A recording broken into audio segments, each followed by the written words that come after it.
Hey, good morning, and welcome to another episode of Talking to Artists, casual chats where we chat with artists about their process, their journey, their inspiration, and it's a great way for collectors also to kind of get a better sense of what goes on behind the scenes that creates the beautiful pieces that end up on your wall. So this is episode 99. I'm going to be talking to Ross Berman, and just before that, there's a couple of things. I'm coming to you live today from the basement of 2 Gallery in Prince Edward County. I just dropped off some work for a show I'm doing with Beth James called Titled Untitled. Opening is this Saturday from 3 to 6. So if you happen to be in the county or looking for a fun thing to do on Saturday, it would be great to see you. And the work together is going to look really awesome. It's really about the process that we go through. We have a very similar process that ends up with a very different end result, which is really exciting. Second thing is next week, believe it or not, is my 100th episode of Talking to Artists. So considering I thought I might do 10, it's been a lot more than that. So I thought for the 100th anniversary, what I would do is I would actually just leave it open. I get a lot of questions quite regularly from artists as well as collectors. So from artists on, what to do with their shows, how to market things. I'm certainly not an expert, but I have a piece of advice for everything. And also from collectors on how to buy abstract art, how to collect work. So this is an opportunity, open forum. We'll just kind of chat and see what happens, and hopefully some people will join me. The other thing, of course, is that I'm also headlining the Square Foot Show, the Abstract Square Foot Show. You'll be able to see on my feed, I'm starting to share some of the artists that are participating, and I am super excited. The art is so good. And Julie and I will be doing a session on really about collecting abstract art and how to kind of add that to your collection if you've traditionally collected more traditional and representational work. Kind of mixes up your collection a bit, adds some fun, and the Square Foot Show is a great way of getting that done. And my next weekend after this, Talking to Artists after my 100th one, we're going to be talking to a gentleman named Elias, and he specializes in social media and building your Instagram and your Facebook and your online presence. So anyway, that will be exciting. But now, very excited to talk to Ross Berman. He goes by Chai Gallery. I'm hoping I'm pronouncing that properly. And he is also part of the Artist Alliance that is doing the collaboration. And so he's my last artist I'm going to be interviewing. So I am now going to bring him on board because I'm really excited to chat with him.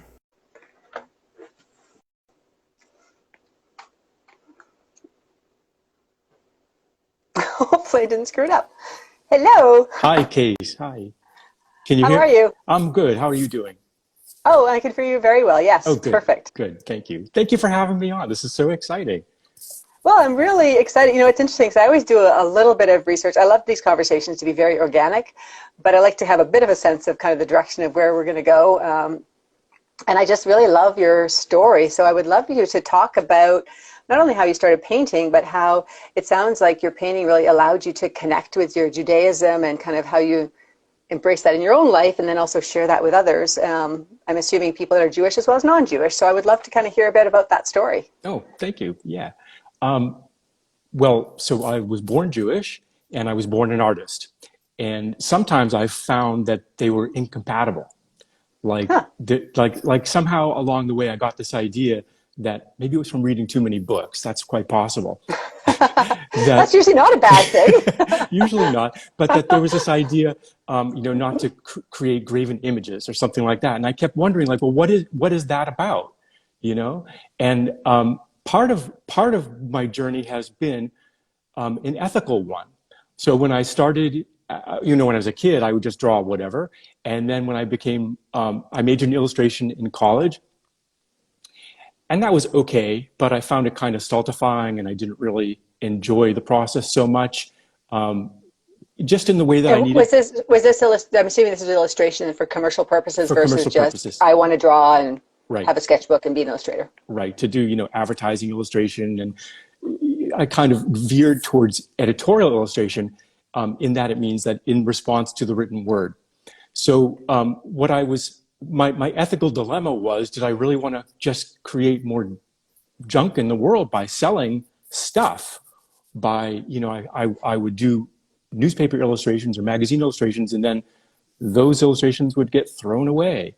And it just felt so weird, like it wasn't disposable. And I just didn't feel like that was really part of my thing. So then I started getting into natural foods. And I became the art director for a pretty major Northeast natural foods company. And I felt like I was really doing good work, even though certainly there was a lot of waste disposal and all that work as well. But I felt like at least it was for a higher purpose.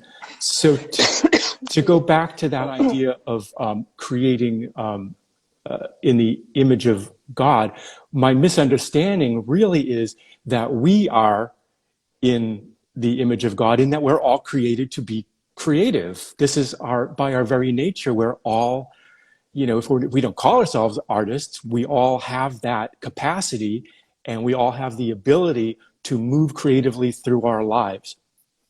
So when you were saying you were born Jewish and you were born an artist, that's kind of this, God created all of that together, and that's sort of almost the same thing, sort of? Like it's incorporated into everybody? I hadn't really looked at it that way, but there's I think maybe that's it. Like there's this sense that we're all in this oneness together. Like that's the indivisibility that Jewish people talk about. It's not so much this some Jewish people do talk about this man in the sky or person in the sky kind of attitude or construct. That's not where I come from at all. I come from a very process-oriented idea of what God is, that God is process, the process of living, the process of the universe. That's what God is, and that we're all part of that process. And that's why I hold that God is indivisible, to the extent that we can describe it's only a fraction or a fractal part of whatever God is. So in my story, you can tell I've thought a lot about a lot of things. I'm really a seeker. I've really gone some really weird places, but I'm an artist, so artists do that. Well, I think that's part of the creative journey, right? Like sometimes you go through stuff that you needed to get to the final result, but after you go, that was just weird, right? But it helps you get where you need to go. yeah, and it helps you get real too, because you might see the thing like, okay, I tried that, and well, that really wasn't where I wanted to live all the time, but that was a good exploration. That was a good frontier to explore. Well, it's interesting. Sorry, I shouldn't keep interrupting you. No, but it's an interesting conversation. But it also kind of leads me to, I recently had a conversation with someone about failure. And, I think that one of the things that artists do naturally, and if this leads into what you were just saying, is that you don't look at things that don't necessarily have value or that weren't successful as being failures. They were kind of more of a learning lesson along the life to continue to improve or, I don't know, just sorry, that was a bit rambly. Sorry about that. Well, there are some stories that, creation stories that either God or whatever the creation story is, that the creator had done it before landing on this one. So, that's in some wisdom traditions. That's the biggest not failure, but success. Yeah. and when we make a mark on our paper, on our canvas, it's part of our journey, right? To see where it's going to go, and we really don't know where it's going to go until we get there. And so if you're saying it's a failure, maybe it means, I know many artists go through this kind of exercise that you're talking about. We label something a failure, we stop working on it. I've got many, many, many unfinished pieces, but what I've had to come to realize is that I'm just in the middle. You haven't figured out what to do next. It's not that it's a failure, it's just not finished. Right. Yeah. Right. Haven't figured out what to do next, or haven't decided where it should go. The power of intention in directing the artwork and directing my heart and soul to guide my hands, or in the idea of process orientation, this was one thing I found in my academic training, my college training, that having such a focus on the end result really interrupted the whole flow of what could come out. And it was partially because the text that I was having to, getting to illustrate was, sometimes just like, who really cares? Who cares about the telecom systems interaction with the pound sign? It's like, it was just really didn't amount to very much. So in the past couple of years, this is in addition to my high project that you can see behind me. I can't tell which hand is up here. There it is. Yeah. I facilitate something called the Jewish Studio process, an organization out of Berkeley. There are 11 trainers in the country, or facilitators, I should say, in the country. And our orientation really is process, like how do we, and then we use Jewish texts, a wisdom text. We could use any wisdom text. We're many times using Jewish wisdom texts in addition to others. But in light of cultural appropriation, like I have to use what's most authentic to me. So it often includes poetry from other sources and some Jewish texts or quotes. And then it's a process of discovering and being in process through discussion and multidimensionalizing what these texts are, that then people will go and create artwork and then discover for themselves how process works in their lives, how their process is valid for themselves, how they are innately, inherently creative. And it's a really exciting process. So in going through this discovery of what is process, and I'm not a process theologian, but I really have a visceral feeling for what this means for me. I was really in a very dark space in my life, and I was like, what am I going to do with my artwork, and how am I going to get there? And I'm really quite terrible at Hebrew, and part of that is when you say the word. You said the word chai. Now, chai is the T, but the word I'm using is chai and has that Chai. That's the one. This Okay. kind of Okay. throat clearing. I knew I was doing that wrong. This throat freeing, phlegmatic kind of sound. And, this is how bad at Hebrew I am. It's like, this is just about the one word that I could get and remember and keep in my head because of all of these, the gutturals. And it's like, I just couldn't absorb it. I mean, I'm a little bit better at French, but really, I don't have a head for languages at all. And I get tongue-tied. And but I wrote this word down, and I was going through this process of, questioning and seeking. And I opened up my Bible, and it was to Psalms. And I just, Psalms mean songs. I'll start singing a psalm. And I started in English. They are not in Hebrew. And I started just singing whatever these words were to my own, rock, punk rock, whatever kind of beat. I wasn't screaming it like a Johnny Rotten, but I had that kind of, like I had a really back-ended kind of energy into it. Like I was really hoping to get something out of it. And I really felt something. There was like a peace or a quiet that I felt from doing this. Like I was centered inside a hurricane all of a sudden, the eye of the hurricane. Wow. And what made you decide just randomly to sing it versus say it or read it quietly or? Well, it occurred to me that psalm meant song, and that's one of the translations, or one of the things that's said about the Psalms is, like it says, a psalm of David, a song of David, that David he was a lute player, and that he would have played it in the temple. He would have sung it and played it or I don't know if he did in the temple, in his kingdom. Whatever the story might be. I mean, I get that these are also stories, but they're stories that can tell kind of a truth. And the truth that the Psalms were offering me was a truth of hope, and a truth of expansion. Like I was alone and depressed and, scraping by as an artist, like really scraping by. And, how is that potato going to taste next? Oh, it's the potato, if you've ever been there, right?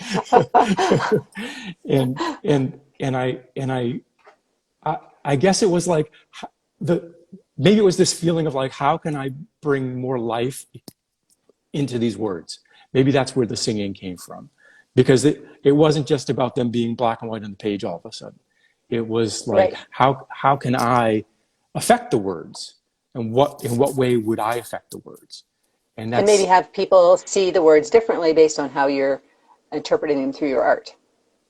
Well, ultimately, that's where I landed up, right? So, but so I do some more complete textual passages that are based on Psalms, or have a line from Psalm, or have a line from a prayer or something like that. But mostly what I do is I use the word chai. It's 2 letters, chet. It's that kind of like pi symbol Right. symbol, and yud, which is that little like doogly swatchy kind of thing. And together that makes the word chai, which means to live, to life, like, the word l'chaim, like from Fiddler on the Roof.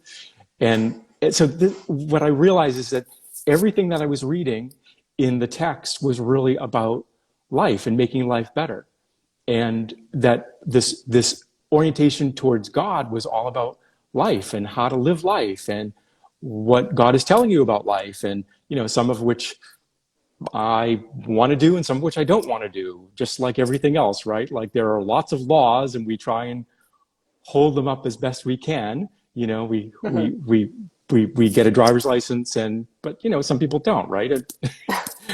Right. Whether or not it makes them criminal or not, that's for a different court. That's in a different kind of place. I don't know where I went with all that, but anyways. Yeah, no, it's interesting. There's been a couple of questions, and I apologize. I think my video is a little bit fuzzy, so that's just because I'm recording from a basement, but that's just the way it is, unfortunately. Is that where your studio is, in the basement? Well, there's a couple people. Yeah, there's a couple people that says my video is not very straight, okay. Or not. It's fuzzy. Anyway, that's just the way it is. But we had a couple of actually questions that when you were going through kind of the self-discovery in terms of reading the Psalms and kind of having this incorporation, they were wondering whether or not you did any kind of automatic drawing, sort of that intuitive drawing to sort of see what came out of that experience. Oh, wow. What an intuitive, great question. So for years before this time, that's all I did. I was like, when I wasn't doing this commercial stuff, then I would do an automatic drawing and I'd use some kind of a black pen. I really like pen and ink. And because it's so, permanent, immovable, and the whole challenge of it, directed me to see something clearly within what could be a mess of lines. And Right. I usually like how working on a blank sheet of paper can be really just like you got to put something down there, right? To just have something to bounce off of. And so I would make a few lines and I'd be like, oh, well, that's clearly a collarbone of a woman hailing a taxi, and it would like I wouldn't even have it in my head that she was hailing a taxi. It would just keep on going, and then it's like, oh, and there it is, and then I would stop, and I think one year I must have done 300 drawings. They were all the same size. I had them on my bedroom, all like a little bit smaller than 8x5, 6x7, or something like that. Mm-hmm. of the worst paper. It was terrible paper, and I just made the best drawings on the worst paper. And that kind of continues today. My best drawings are on some of the worst. Probably because you don't care. Like maybe you're actually more free because you're not aware of the the materials and the costs and the paper. Yeah, there's no preciousness involved, and that's really been a bit of a sticking point for me, because I use I just use non-precious materials all the time. I use tempera paints and I use ink. It's relatively inexpensive stuff, color pencils, water crayon, gouache, but I'm moving more into canvas and canvas like substrates, and I want to make larger work and expand it. It's somehow doing it on paper. It's like it's just faster to use a brush to cover a large area, so I'm kind of moving a little bit more into that area. Did I answer your question? Like fun. It is fun. It's really fun. I don't know exactly where the question was, but it was an interesting conversation. Okay. I did have a weird question. Yeah. Just to go back to the seminars that the workshops and stuff that you do. So is that about tapping into your kind of Judaism, or is it about tapping into your creative process as an artist? Like in terms of the people that are attending the workshops, I just wondered if it's an art workshop or if it's a self-discovery workshop. Yes. It's both of those things. It's self-discovery. We're using a Jewish lens for the self-discovery. We're using Jewish wisdom and Jewish wisdom texts to help guide the self-discovery, and we're using some foundational principles from the first book of the Bible in English, known as Genesis, to help guide and frame the idea that we're created to be creative, that we're innately creative. And then there are aspects to these parts of these texts that help to hold us, to contain us in our exploration. Like there's a simple Bible story that Abraham, who's, when we say Abrahamic religion, the forefather of Judaism and Christianity and Islam, that his father was an idol worshiper, and God tells him to leave his father's house and go someplace else that you know not.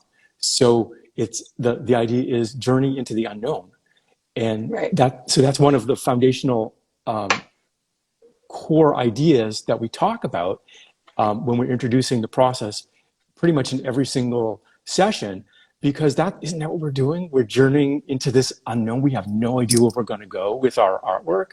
We make those marks. We think we're going one place. The material defies our plan, Right. and then we turn that into something else. And then it's like, oh, I didn't really realize I could make that kind of shift in my thinking or my feeling or how I was going to get there. And then something else is revealed to us that we didn't know. And then we have other ways in this process of helping to reveal those hidden messages, or it's a silly way to put it, but kind of like a hidden message. No. Yeah, no, I think it makes sense. And so how does that get integrated into your own work? Like, is that how you also create, where you have multiple layers and you explore, or do you have a sense of what you want to create at the beginning when you start? Again, yes. Well, you're an easy interview. You just have to say yes. It doesn't matter what I ask. Yes. Well, so in my Chai project, I have a couple of different approaches. Some of them are super process oriented, where I don't really know where it's going to go, but my sense of something is when here I'm feeling something about like the earth and the world, and then somehow out of these two symbolic letter figures is like the rain that's falling on a plane with the light coming to it, and well, then there's a rainbow, and then there's and then maybe there are people, and then I'll erase the people because that kind of changes the construct for me. I don't really like to use people that much in this particular facet of my work. So, but since this aspect of my work, or this portfolio it's very defined, and it uses the Chai as, like, in a lot of different manners. It uses it as a compositional device and a motif and an editorial point, and like there's a lot of push and pull just with the symbol. Now there's other work that I do that's strictly process oriented, and it's very hard for me to show because I can't really talk about it yet. Not yet. Like, it's just, some of it's really out there, and is that you can't talk about it yet because you haven't been able to fully articulate it yet? Yes. Or you're just not ready because it's very emotional? Okay. Yeah. Well, okay. Yes. Both. Yes. We have the whole yin thing going here, Kate. Yeah. Like it's usually very emotional. It's very personal, and sometimes it's like exactly what I needed to let out, and I can show it if sometimes a poem comes with it, or some other kind of writing, because I also write, that there are other forms that'll come along with it.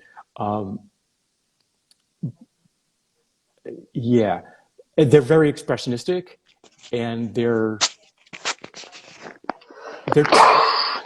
I guess I could say they're tuned to a different instrument. I know you had COVID a little while ago, and your cough is really much better than it was. It is. I just, it's funny. As soon as I go live, it's almost like a don't cough. So of course, then you want to cough, right? So sorry about that. Well, when you're alone in the studio all day, do you talk? No, that's true. Yeah. So it's probably like just talking, right? Probably just like brings up all the energy to this center of your energy, exactly. Or something. All the bad energy is coming out.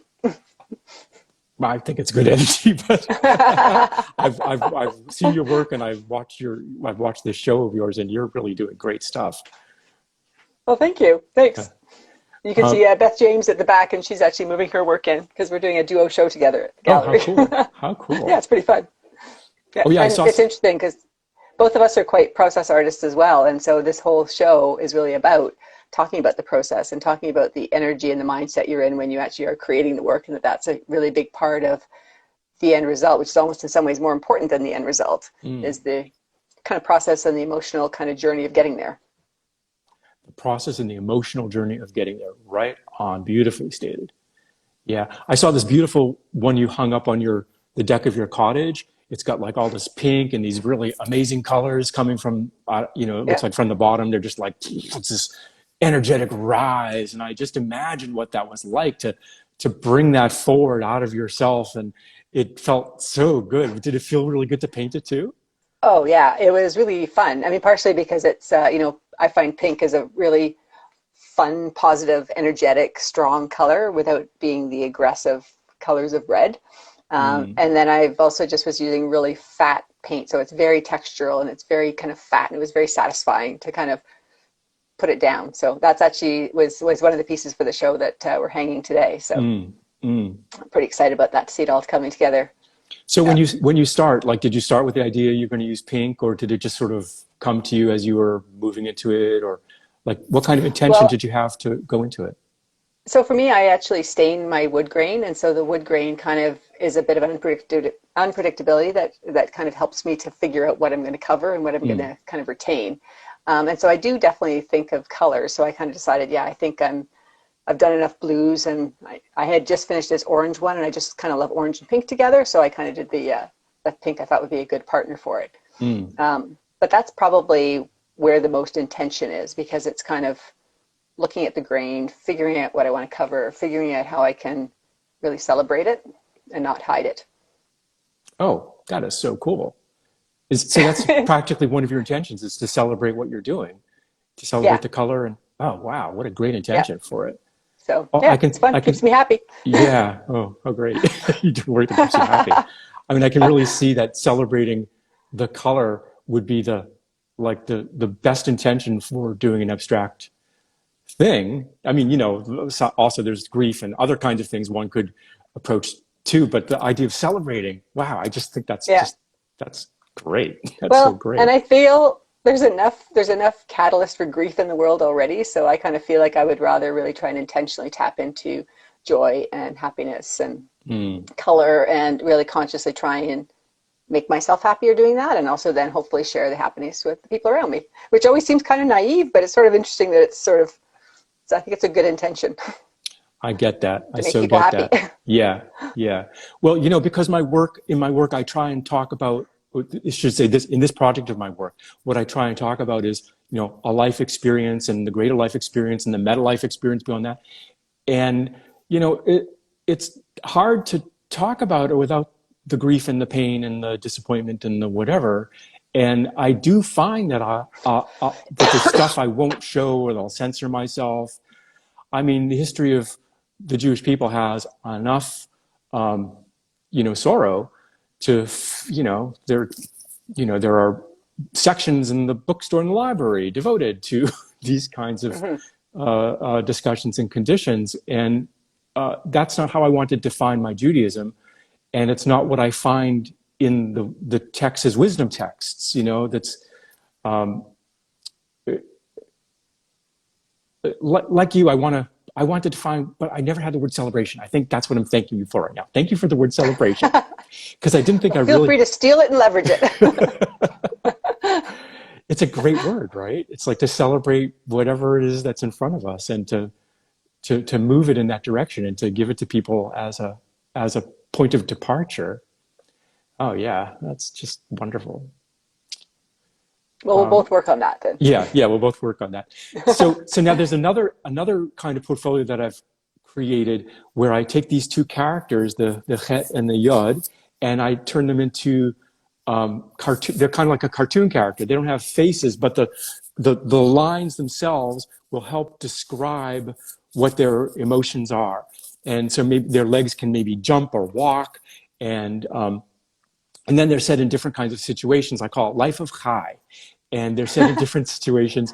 And it's like sort of ultra cute, which is, a little bit of, it's not really fun. It's fun. It's just fun. Yeah. And it's in this way, I'm able to describe things that I wouldn't otherwise describe in the more abstract letter form types of pieces like that you see behind me, because like I've got one where they're sitting where they're in a movie theater and there's a monster jumping out from the screen and they're jumping up and the popcorn's flying, so it's the jump scare high. And there are a bunch of ones like that where it's like well, I've got one there, the high is like embedded in some doo-doo, because sometimes life is and It's like that. it's like that. And so they take these different kind of aspects. So some of them are more cartoony and some of them are more abstract, and like I've also mentioned this more process oriented. It's okay. And so do you, I know you, so I was just going to say, I know that you do a lot of prints of your work. Do you find that those are the kind of things that people like because they're kind of fun and uplifting and whimsical? Or what do people usually buy with your prints? So I haven't really released the series of Life of Chai so much yet. Well, first of all, I got sick with the COVID at the end of March, and it's really waylaid me. Yesterday was like my first really almost normal day in a couple of months. Maybe it was because I knew I was going to see you and talk to you, so I didn't want to be You perked up. Perked up some. That's quite possible. And so I've got most of these sketches and drawings. They're not in a place where I want them to be, and I thought I'm going to have basically a portfolio of them that I'll release at one time. So I think I've put like maybe one up on Instagram, and that's about as far as I've gotten. And I think I did that one probably in December of last year. So I'm quite behind on that aspect, but much maybe more. It's still percolating too, though. It is definitely still percolating. Yeah. Yeah. And I think I want to I'm going to bring that celebration feeling into everything now. I can just feel it just going like, yeah, this is the weight I want to lift here. It's a beautiful, beautiful word. What's the title of your show? Is it about, did you explicitly say celebration in any way, or? No, it's interesting because on the surface, my work and Beth's work is very, very different. Mine's all about color and hers is it's much more kind of tranquil and muted and very, she has watercolor that kind of like falls down the page. So it's really more about the process that we both go through, which is very similar, connects the show, and yet the final end result is still very different. And so it's called Titled Untitled. So that was... well, that's a great title for the show. Yeah, and I think it was partially because of that, because it's kind of, there's so much more that's going under the surface that is beyond what the title of the pieces are.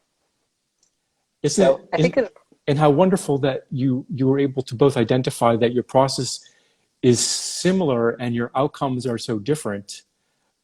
I mean, doesn't that say something about our world and each other? Absolutely. I think it's just fascinating.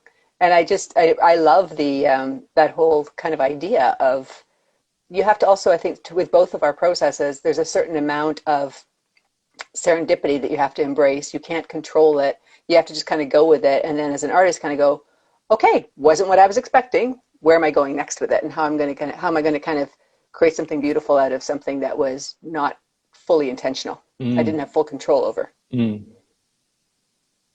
Yes. So, which I think is kind of fun. Like, I like that unpredictability.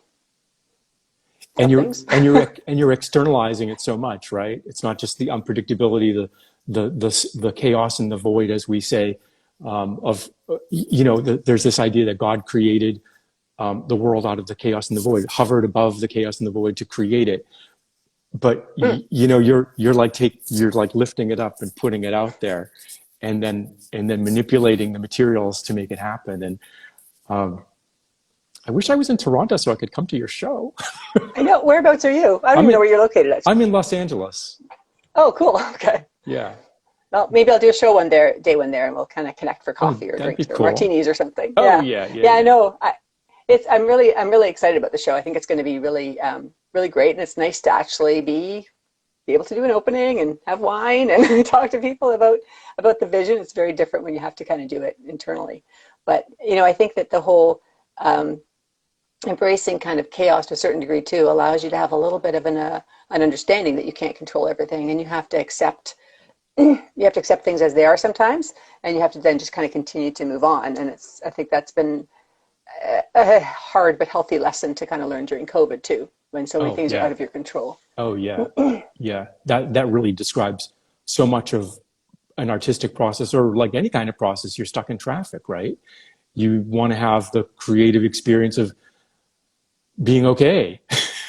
Yeah, I mean, I don't know what traffic's like in your neck of the woods, but it's pretty crummy not as bad here. as LA, but it's pretty bad.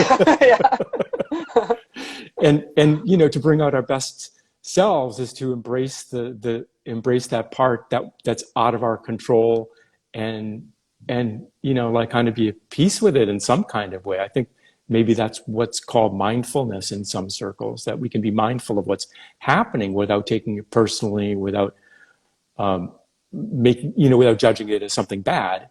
But the artistic way, right, is not only to not judge it, but then also to kind of judge it, but to transform it, right? yeah.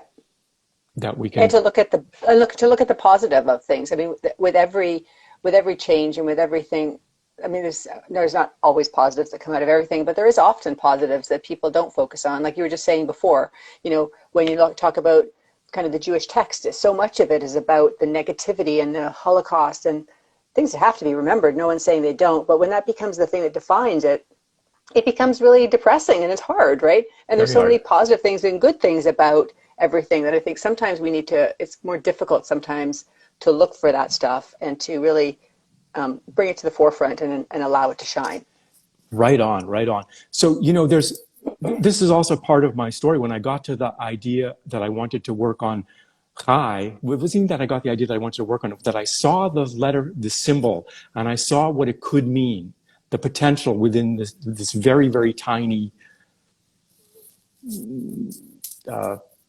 expression that really said almost everything that I could possibly think to say. It That became must have been pretty cool, like a It bit of was an pretty epiphany. cool. It was totally an epiphany. That's exactly what it Yeah. was. And then I had to work with that just in that state for a really long time, because how am I going to do that? Where am I going to go with this? How am I going to do this? And part of it was my reluctance to make Jewish art, not just because of this thing that I said before about graven images. That's my own superstitious kind of understanding, by the way. I think you got that before. But because so much Jewish art is relegated to, well, for lack of a better word, tropes. There are certain images that are always done, or that Yeah. have been done for, at least the past 200 years. And, you've got the old rabbi wearing the fur hat, and people standing at the Western Wall praying, and, you can Fiddler on the Roof. Fiddler on the Roof kinds of things. Even Marc Chagall, right, has taken on a lot of the attributes of cliche, and they were completely new when he thought of them. But to do a Fiddler on the Roof, or a goat, or a horse, or a whatever, right, has become a whole other form. That's like, is that the honest thing that I want to be saying? Is that really what's going to define Jewish art? Just like what you said before, Kate, that is the Holocaust or any pogrom going to define me as a Jew? Right. I can't let that. Just like in America today, are we going to allow our politics to define us as Americans?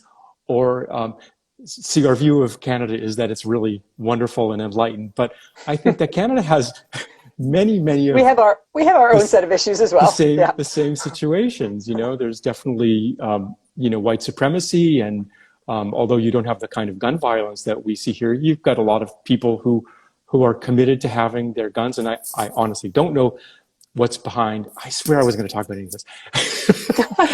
You know what? It seems to always come up when you've got a Canadian and an American in the room, though, because they're fundamentally, the countries are so close, and they're so Canada is so reliant on the U.S. And there's such a strong partnership and friendship there, and in some ways, the philosophies are just so very different. So it's always an interesting conversation. Always, always. I just found out that you guys don't celebrate Guy Fawkes Day, even though you're members of the Commonwealth. No, we don't.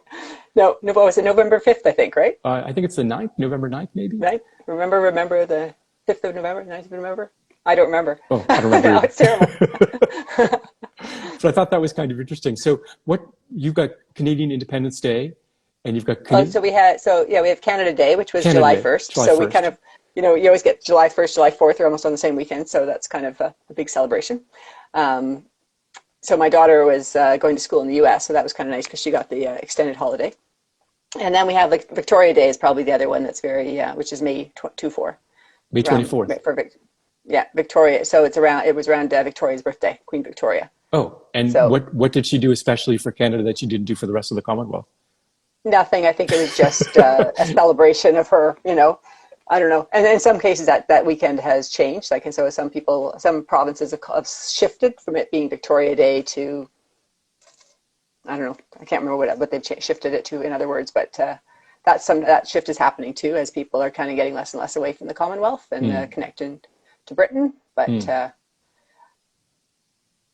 I don't know, like it's interesting, and there's changes too within the provinces. Like the U.S., Canada is, well, of course, way fewer people, but a much vaster geographic region. So there's of course very different regional differences between the country as well. Oh, yes. And a friend of mine had told me this years ago, and I hadn't really realized this, that the Québécois, I hope I said that properly, the movement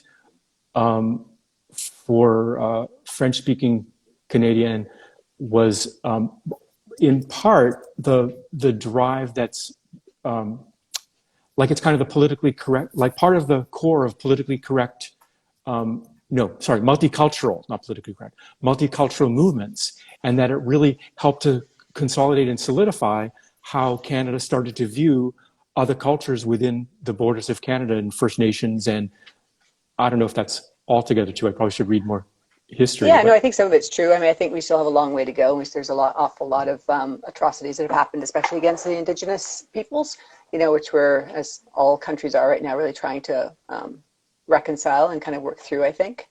But I think also it was partially, I think, because of the fact that it was so large and you had so many immigrants coming to the country, I think there just generally did tend to be a bit of an understanding of Canada being, they always say Canada's a mosaic and the US is a melting pot. So in Canada, people tended to keep, I think, a lot of their cultural background and celebrated that. That was especially true in Quebec, which was, of course, one of the first settlements. I think Montreal is like 450 years old or something. So for North America, that's pretty old, right? That's pretty old, yeah. Yeah, I don't know if America has any good standing for our indigenous peoples. I think that we're unfortunately continuing on a path of grief. It's kind of hard to see. There's been kind of a lot of, I think there's been a lot of movement in Canada, I feel, and of course, speaking as a non-Indigenous person, so someone who's Indigenous might completely disagree. I do feel there's a bit more broader awareness within the last, I'd say, 5 or 6 years, and some of that is, the children that are found, and I think there's a whole bunch of other stuff that's happened with the residential schools. But I think that the issues are becoming they're bubbling up to be more of a consciousness across a wider swath of people, whereas it used to be a bit more kind of marginalized, would be kind of my sense of it. Which I probably shouldn't really even voice an opinion on because I'm not Indigenous and I haven't done the research on it. But certainly I have some artists and some friends who are Indigenous, and that's I'm personally much more aware of it, I guess. Right. So anyway, it does become that's always difficult. dangerous to have political conversation. Political conversations, right? I really said I wasn't going to go there. I wasn't going to. That's like here I went right there. Didn't even ask me. I just went right there. But part of it is because, some of us really want to celebrate, to just keep using the word that you've given me today. This is such a great gift. We really want to celebrate every part of our lives, every part of the life that we see. And the gift that Indigenous people have given in terms of outlook and lifestyle, to have it as a heartfelt respect and not as a material appropriation. It's just all too combined now to be able to sometimes even, discern what we're really trying to say, what our intention has been, and, language being imperfect and people being imperfect, we stick our foot in it, and, it just happens. It's unfortunate. Yeah, but I think you're right. I think it's about really being open and celebrating kind of all peoples and cultures and ideas. And I think the more open-minded we can be as a society, as a country, then that means that all people are able to thrive at the level that they want to thrive at. And when you're when you have some of the people in the population that are being kind of pushed down or oppressed and not given the same opportunities, then that's obviously a place where, focus and attention has to be made to kind of make it more even, more equal, and more fair across the board, right? Like you were saying earlier, I think on your website, that you were kind of at some point hoping for a kind of a happier life for everybody. Oh yeah, like I thought we'd be there. Yeah. When I was growing up, my dad he was in the gift business, and he was a sales representative, and he would sell all kinds of stuff like blacklight posters to head shops. I don't know if you know what a head shop is, that places that used to sell pipes and stuff like that. And then later on he moved more into greeting cards and stuff. But he was around a lot of hippies, and that was my view of like what the world was, that this was where we were all going, and this is how we were going to get there, and peace, love, and all this kind of stuff. It was his target market were college students. I kind of didn't really get that until I was in my late 20s, that was who he was selling his wares to. But I really thought that we were going to have a different experience than we're having now. Even though I'm aware and have been aware of the hate crimes and the hate that's in the world too, because to ignore that is to be kind of foolhardy and naive. That's a better way. Well, and I think you can't ignore it, but I think you also can't let it define you. Like, I think you have to do something to try and change either your own perception of it. You have to recognize your own biases. You have to try and, that's the first start, I think, is to do it within yourself, and then reach out and try and share that new knowledge, I guess, with as many people as you can. Yeah. Right. Yeah. Yeah. Like when people say, I guess part of it can be like the law of attraction or the Course in Miracles or the Avatar course, that our beliefs create our reality, right? And the truth is, it's like it does, right? Our personal realities are completely shaped by what we really believe, not by textual belief, not by a subscription to the book that we're reading or the magazine that we subscribe to, Watchtower or whatever, but really by what we're really believing, what we really hold in our heart and in our that creates the context, the holder for everything that we're going to bring forward. And but I think the other part of that to me is that I agree. I think that your reality is formed by your beliefs, but I think you have to be open-minded to recognize that your beliefs may need to continue to evolve as more information comes through. And I think that's really where, with Black Lives Matter and with the Indigenous situation, I feel like for me personally, that's where you start to listen to more stories and listen to podcasts and get your brain into somebody else's beliefs and headspace, and that allows you to kind of modify your own to be bigger and more expansive, I think. Oh, absolutely right. Because isn't education the heart of compassion? Like to discover something about somebody else and to be curious enough and appreciative enough of where they're at, that we then can identify with where they're at, like they're just like us. And isn't that, to me, that's like what education is to have an understanding of where somebody else is. I'm always so pleased when I meet somebody so articulate as you are, that because so often I've heard like, oh, you write, oh, you're a good writer for an artist. And I'm like, why is that mutually exclusive? Wow. But I'm always You're not an idiot. Congratulations. Exactly. So I'm so pleased to hear the things that you say. Because I know they're really born out of your artistic experiences and your viewpoints as an artist to come to these kinds of things. This is like, I could just tell from the way you just said that how real it all is for you. This wasn't just like something you read out of a book. This wasn't like a word experience you just gave me. Just like the thing we said about celebration. Like, why am I feeling that so deeply? It's because you really feel it. I do. Yeah, I totally get it. It's like it's a party at your place. Let's go. So I can't believe we're actually almost at the end of our interview, because I would love to chat for another hour and a half. So at some point I'm going to get down to LA, do an art show, and we'll have to definitely pick up this conversation and continue it. Great. Oh, thank you so much, Kate. We didn't even get to talk about the fact you're part of the collaboration, but we'll have to come back, and we're definitely looking forward to seeing what you guys produce as these collaborative pieces that are going around the world. It's super, super exciting. So interesting. Yeah, it's really Yeah. great. So I always like to end my interviews with, if time and money were no option, what would your big hairy ass goal be? Wow. I love that question.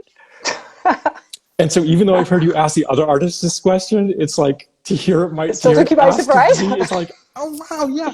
Oh, so okay, and it really is crazy, and it's really a crazy goal because I would write the, I guess it's called the libretto, the script, the story, the script, and the music and the lyrics and the sets for a musical version of a Isaac Bashevis singer story that in this magic world I would also get the rights to, called Satan in Gore, which is just like some weird, surrealist, crazy, hairy story about the devil descending on this tiny town after a pogrom happens and years that they heal, and then who the town turns on to blame their problems on.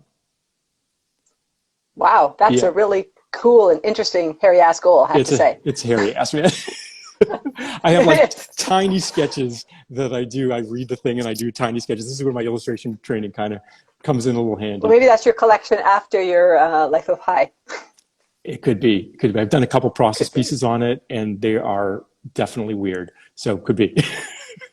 Oh, I love that. I look forward to it. And I'm sorry, I really have to cut us off because I want to make sure we capture the interview. But thank you so, so much. It's been a fabulous conversation. And good luck with your art. And I look forward to meeting you in person one day. It's been great talking with you. Thank you so much for this great chance to have a conversation. Okay. See you later. Have a great day. You too. Bye-bye.